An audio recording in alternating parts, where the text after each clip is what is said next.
Hi, I'm Annie Fitzsimmons. I'm your Washington Realtors legal hotline lawyer, and today's video is another in our series entitled Winning the Offer Battle Without Losing the War. One of the contingencies that buyers are often ready to give up without too much thought is the Homeowner Association document review set forth in Form 22D. In many cases, giving up the ability to review the homeowner association documents is not going to hurt the buyer. Because frankly, there's more often than not too much exciting stuff happening in homeowner association. But as we mentioned already in this series, it's not the typical transaction that's going to get a buyer or a broker into trouble. It's the atypical transaction. And in the context of the discussion we're having today, it's the transaction where buyer is purchasing into a homeowners association that's in the middle of a lawsuit. And the buyer doesn't know that because they don't get the homeowner association documents to review.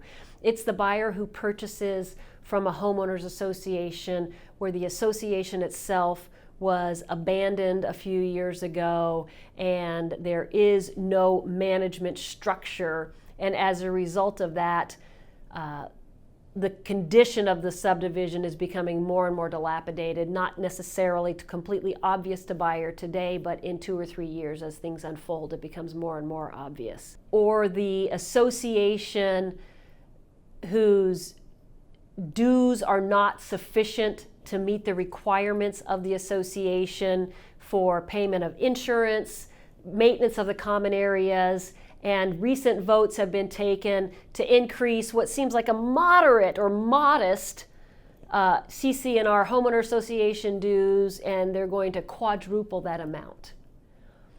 Those are the buyers who would benefit from an HOA Doc review set forth in Form 22D. Of course, that information isn't obvious to a buyer unless they've undertaken the homeowner association document review. So, buyer brokers, let's talk a little bit about what you do with a buyer who wants to abandon the document review, purchasing into an HOA controlled subdivision. First thing you're going to do is explain these potential risks to the buyer. Buyer says, no, I really want to go forward without the HOA review. Direct that buyer online to see if they can find a website regarding the homeowners association. A lot of HOA websites will post their controlling documents and even some of their association meeting minutes online on their website. Maybe your buyer can get a view towards the documentation controlling this HOA from an inspection of their website. Additionally, if your buyer is purchasing a condominium, then of course your buyer has a statutory right to much of the information, not all of it, but much of the information through the resale certificate. Getting rid of the homeowner association document review is not necessarily catastrophic in a purchase and sale agreement, but like every other topic we've discussed in this series, buyer brokers, make sure your buyer is educated about the potential risks.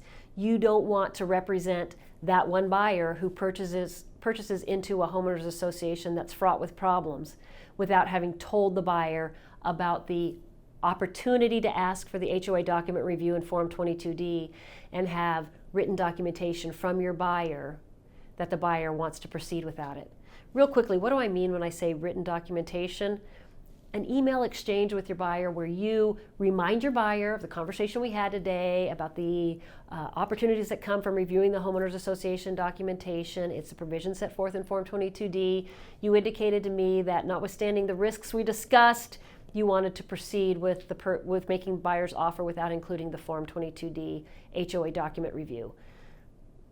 Did I understand our conversation correctly, buyer? Get a response from the buyer, print out a copy of the buyer's response, your email to the buyer, put them in your transaction file as material correspondence, preserve them going forward. Hopefully you never have to look at this documentation again, But if you ever find yourself as a subject of a lawsuit over this topic, you'll have the documentation to support you.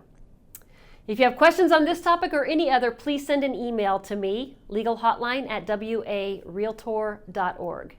Thank you for being a Washington Realtors member.